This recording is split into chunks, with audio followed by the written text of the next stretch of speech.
अब ऑटोइम्यून क्या होता है? ये ऑटोइम्यून है सारा। ऑटोइम्यून डिजीज क्या होगी? ऑटोइम्यून डिजीज अगर मैं ये डिफाइन करूं, what is the autoimmune disease? हमने आपको नॉर्मल फंक्शन समझाए हैं बॉडी के। This is the normal function. Autoimmune disease ये है, हम उस बीमारी को ऑटोइम्यून डिजीज कहेंगे जो हमारा डिफेंस मैकेनिज्म है, उसका काम यह है कि वो फॉरेन इन्वेडर के खिलाफ लड़ाई करे। अब वो कंफ्यूज होके अपने जो नॉर्मल हेल्दी सेल है उन पे अटैक कर देता है। ये कन्फ्यूजन बहुत सारे जो हमारे फॉरेन इन्वेडर होते हैं, ये कन्फ्यूजन वो भी पैदा करते हैं। मसलन एक इन्वेडर है जिसका नाम है स्ट्रेप्टोकोकस। अब स्ट्रेप्टोकोकस क्या करता है? गले पे हमलावर होता है, यहाँ इन्फेक्शन पैदा करेगा, जोड़ों में दर्द सूजन पैदा करेगा।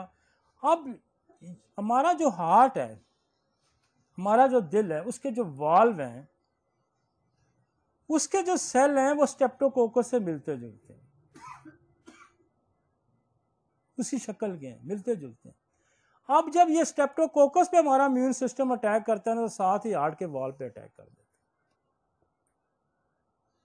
समझ आई आपको?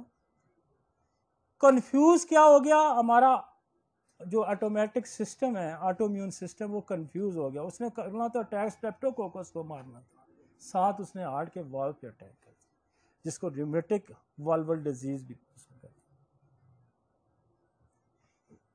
इसी तरह जो दुश्मन जब आप पे अटैक करता है तो वो आपको कंफ्यूज भी करता है। जैसे पोरस के हाथी जो थे, उन्होंने अपनी फौज को रौंद मारा था।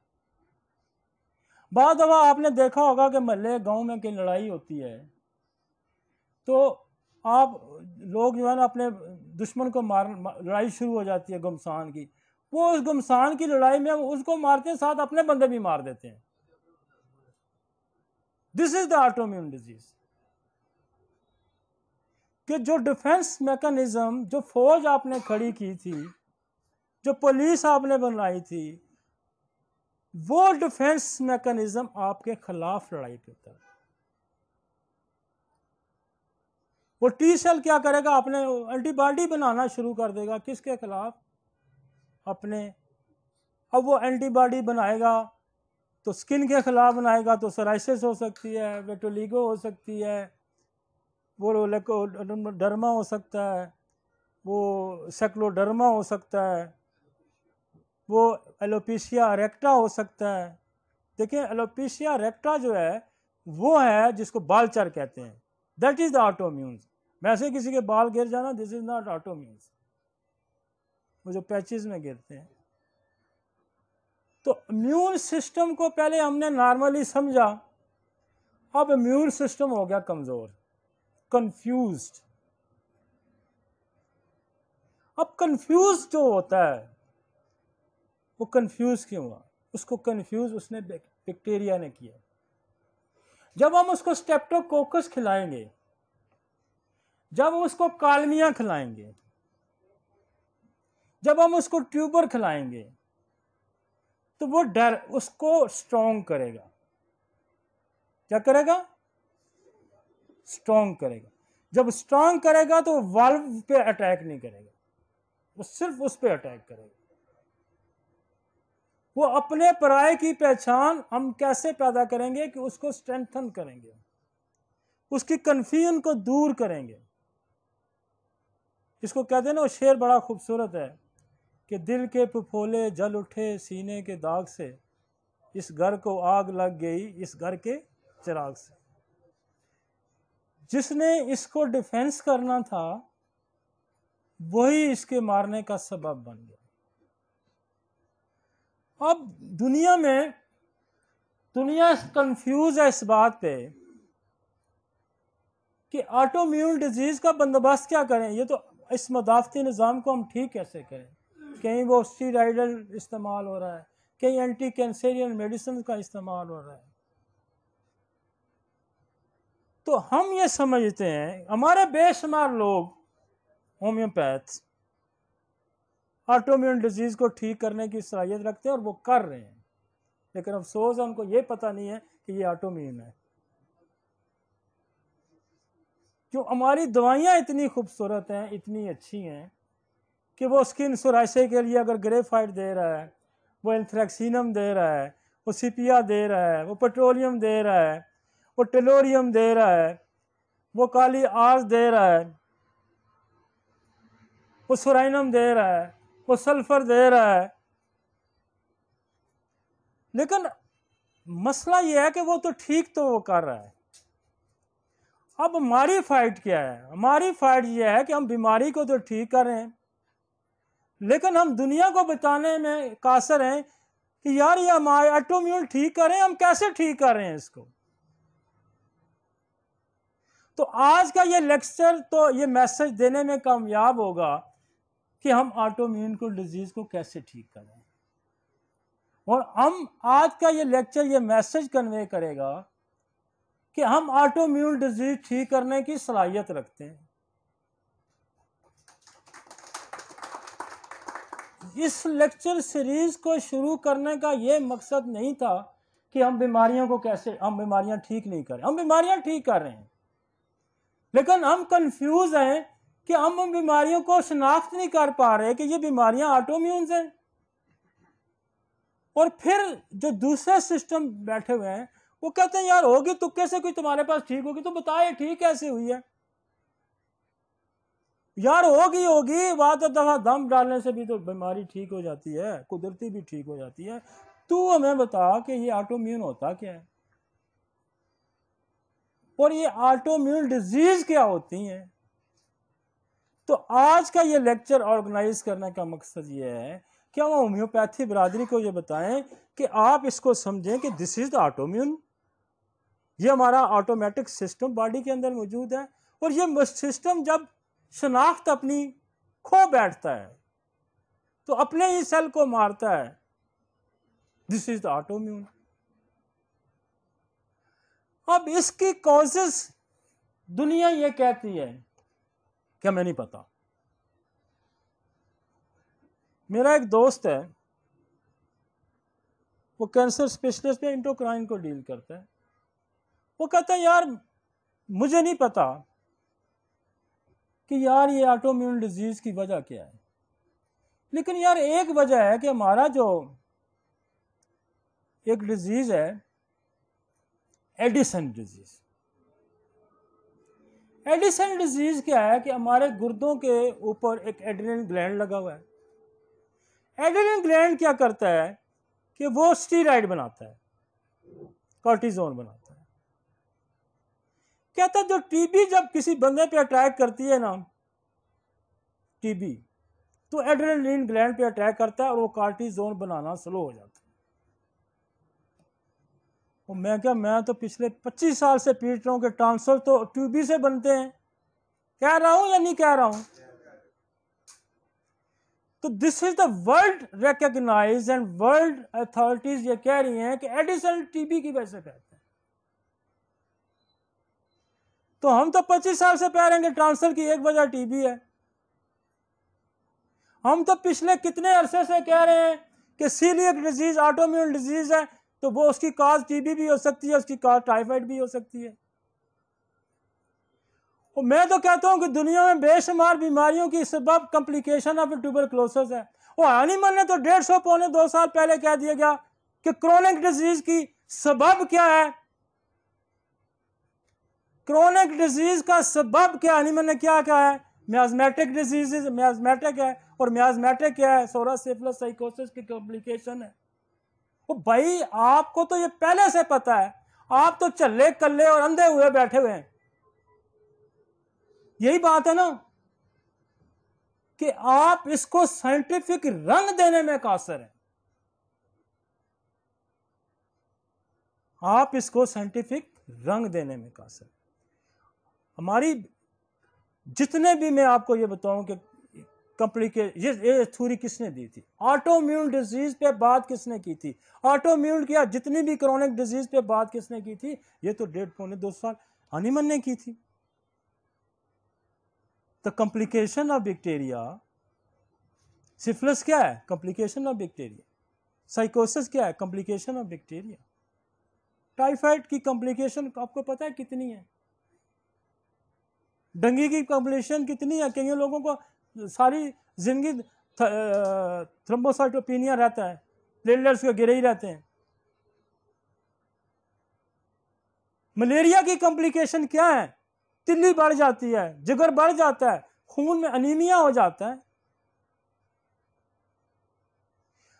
All the bacteria, all the fungus, all the parasites, all the toxic effects, poisons, confuse your immune system.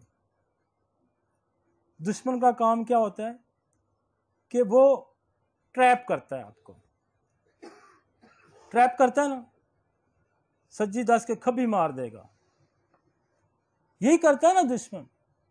ये जो बैक्टीरिया है, ये वायरस है, ये आपके सिस्टम को कंफ्यूज करते हैं। वो कंफ्यूज ही ऑटोइम्यून डिजीज है। आप उसी बीमारी के निचोड़ से इसकी कंफ्यूजन को दूर कर सकते हैं। मैंने बेशुमार लोग पिछले 1 साल के अंदर, हमने जिन लोगों को टीबी की दवाइयों की वजह से, खाने की वजह से उनका सिस्टम वीक हो गया, या उनको कोई ऑटोइम्यून डिजीज, आपको पता है SLE जो है इसकी बेस में भी ट्यूबरकुलोसिस है, सीलिया के भी। तो हमने वो दवाई जो टीबी में इस्तेमाल होती है, जिन लोगों ने इस्तेमाल की, चाहे उनको कैंसर हो गया या कोई भी कॉम्प्लिकेशन, चाहे कोई ऑटोइम्यून डिजीज होगी, हमने उसी दवाई की पोटेंसी उनको इस्तेमाल करनी शुरू की, तो उनका इम्यून सिस्टम स्ट्रांग हो गया, उनका इम्यून सिस्टम स्ट्रांग हो गया। इसी तरह हमने बेशुमार होम्योपैथिक ने नसोड इंट्रोड्यूस किए, जितने भी बैक्टीरिया के खिलाफ नसोड है, में से क्लैमिडिया है, इकोलाई है, टाइफाइड है, मलेरिया है, बेशुमार सैकड़ों किस्म के वायरल, बैक्टीरियल, और ये सारे इनसे नसोड बने, ये सारे आपके इम्यून सिस्टम को स्ट्रांग करते हैं, उनके खिलाफ इम्यूनिटी स्ट्रांग करते हैं। और वो जो कंफ्यूज होकर अपने सेल पे अटैक करता है, वह सेल पे अटैक नहीं करेगा। तो कॉजेटिव फैक्टर दुनिया के सामने सबसे पहले तो हम बता रहे हैं, और ये मैं आपको बताऊं कि सबसे पहले होम्योपैथी कॉजेटिव फैक्टर बता रही है दुनिया को कि ये जितने भी फॉरेन इन्वेडर्स हैं, ये वाइटैलिटी को वीक करने वाली जितनी भी चीजें हैं, ये ऑटोइम्यून डिजीज पैदा करने की सलाहियत रखती है। बात समझ आई आपको? Every autoimmune disease have a different cause, different medicine. और दुनिया में एक बात को हमेशा याद रखें कि लॉ ऑफ नेचर ये कहता है कि what is the cause, what is the remedy. Cause क्या है, रेमेडी क्या है। हर ऑटोइम्यून डिजीज का कॉज ढूंढें, हर ऑटोइम्यून के पीछे टॉक्सिक इफेक्ट्स ढूंढें, हर ऑटोइम्यून डिजीज के इनहेरिटेड इम्यून सिस्टम की वीकनेस ढूंढें। हर ऑटोइम्यून डिजीज के पीछे जेनेटिक वीकनेस है। नस्ल दर नस्ल बीमारियों का आना यह है कि आपके इम्यून सिस्टम को वीक करता है और उसकी पहचान ख़त्म करता है। तो आप अगर जेनेटिक ट्यूबरकुलोसिस आ रहा है, जेनेटिक सिफिलिस आ रहा है, अब सिफिलिस क्या करता है? सिफिलिस क्या करता है कि बॉडी की डिस्ट्रक्शन करता है, आपके सेल को तोड़ता है। तो सेल को तोड़ना क्या है? किसी सेल को तोड़ना, आप बोन के सेल पे हिट कर रहे हैं, आप स्किन के पे सेल पे हिट करते हैं, तो दिस इज ऑटोइम्यून। तो सिफिलिस को कभी आपने सोचा कि ये ऑटोइम्यून डिजीज पे काम कर सकती है? जो एंटी सिफिलिटिक मेडिसिन है सारी जो है वो ऑटोइम्यून डिजीज को कंट्रोल करने की सलाहियत रखती है। एंटी कैंसरियन मेडिसिन हमारी जो है सारी ऑटोइम्यून डिजीज को कंट्रोल करने की सलाहियत रखती है। एंटी बैक्टीरिया जितने भी निसोड्स हमारे बने हो सारे ऑटोइम्यून, एंटी फंगल, एंटी, मैं आपको ये बताता हूँ कि ये जो चीज़ें हैं आपके पास, फर्ज करें जी हम सोराइसिस को ले लेते हैं, तो सोराइसिस के अंदर हम बेसिलिनियम का इस्तेमाल करते हैं, एंथ्रेक्सिनम का इस्तेमाल करते हैं। एक को एंटी कैंसर का इस्तेमाल करते हैं, एक एंटी सोरक और एक एंटी ट्यूबरकुलोसिस का इस्तेमाल करते हैं। उसके बाद हम ग्रेफाइट दे देते हैं या सोराया दे देते हैं या सल्फर दे देते हैं, तो सोराइसिस ठीक हो जाती है। तो इम्यून सिस्टम के वीक होने की जो कॉजेज़ हैं वो ये जहन में रखें, इनहेरिटेड कॉज, आप इम्यून सिस्टम वीक लेके पैदा हुए हैं। अब इसमें एक और है, एक और टाइप 2 शुगर जो है, डायबिटीज टाइप 1 सॉरी, ये भी ऑटोइम्यून है। जिसके बाप को शुगर थी, जिसके दादा को शुगर थी, वो ये सेल जीन वीक लेके पैदा हुआ, उसका इम्यून सिस्टम वीक था, लिहाजा उसने जो टाइप 1 शुगर क्या करता है डायबिटीज, कि वो जो आपका इम्यून सिस्टम है, जो टी सेल है, वो उसके खिलाफ एंटीबॉडी बना लेता है, किसके, बीटा सेल के खिलाफ, और बीटा सेल को टारगेट करता है और उसको मारना शुरू कर देता है। अब आप कंफ्यूज आप भी हो रहे हैं कि आप उसको इंसुलिन प्रोडक्शन की दवाइयां दे रहे हैं। वो भाई मेरे, सबसे पहले तो उसको कार्सिनोसन दे के उसकी जो इनहेरिटेड जीन्स नीचे वीक आया उसको तो उसकी इनहांसमेंट करो, उसको बढ़ाओ। फिर हमारे पास एक ऐसी दवाई है जो बीटा सेल को किल करती है और वो प्रूव शुदा है, एलेक्सोन। तो आप टाइप 1 शुगर को ठीक करने की सलाहियत रखते हैं या नहीं रखते? मैंने तो 2 वजूहत आपको बताई, एक तो वो बीटा सेल मारने वाली दवाई बता दी, एक वीक होने की बताई। अब इसके दरमियान और भी कॉजेज हो सकते हैं, टीबी भी कॉज हो सकती है, सिफिलिस भी कॉज हो सकती है, साइकोसिस भी कॉज होती है।